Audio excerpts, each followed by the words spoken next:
Good day, it's Dr. McLean with Vital Energy Chiropractic. And if you've seen people like this as they get older, you've seen the people that are, bent over, they are very restricted in their motion, they're maybe in pain, they're very stiff. When they go to get up from a chair, it's really a struggle, or even when they're walking, they have to be really conscious of where they're placing their feet. If you don't want to end up like that, or maybe you're already in that shape and you want to get into a better place with your health, you have to understand how the spinal discs work and how to take care of those. This is something that's massively overlooked when it comes to our health and longevity.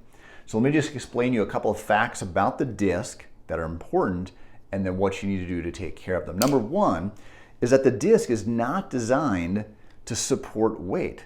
That's a common misnomer. The weight should not be on the disc. The disc allows space for that nerve to come out and allows our spine to be able to bend and move, and it does perform on some levels as kind of a shock absorber, but the weight itself is supposed to be on the joints of the spine. So for example, in our neck, you can see we have this backwards curve.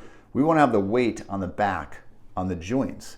The only thing to understand about the disc is, as an adult, the disc does not have its own pumping system, meaning the only way that nutrition and oxygen gets into the disc and waste get out of the disc is through something called passive diffusion, meaning we have to move that disc for that action to happen, for the nutrition, the oxygen to get in, and for the waste to get out.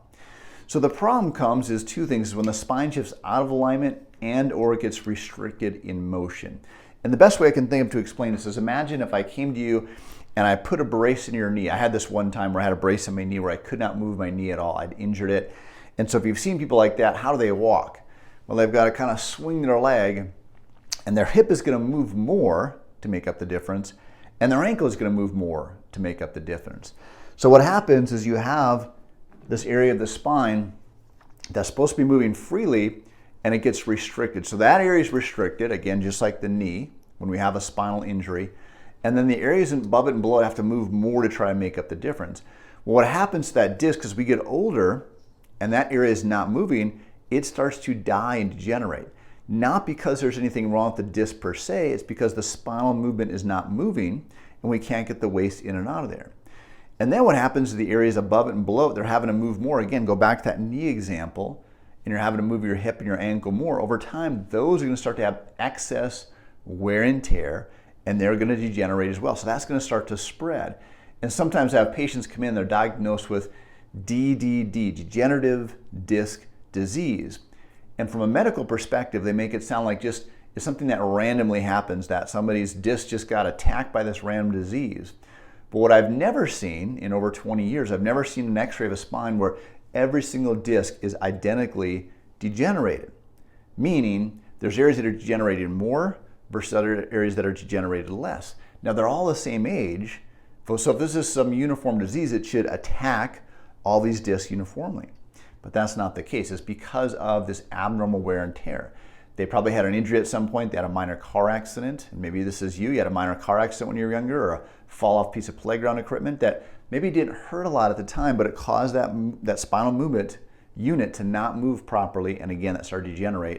And then all of a sudden you wake up one day and you're 40, 56 years old and you start to have this stiffness and this pain, and we start to move less and the spine starts to degenerate more.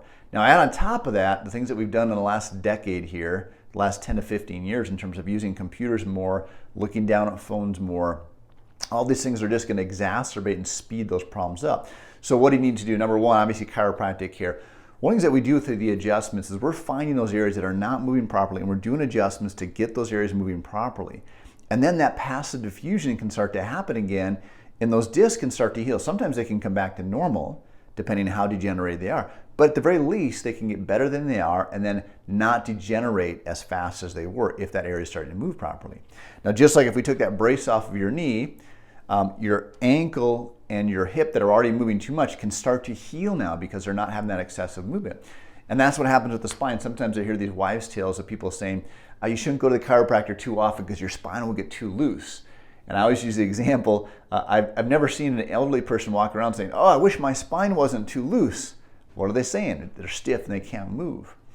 But again, we're not adjusting areas that are already moving too much. We're adjusting areas that are stuck and not moving the right way.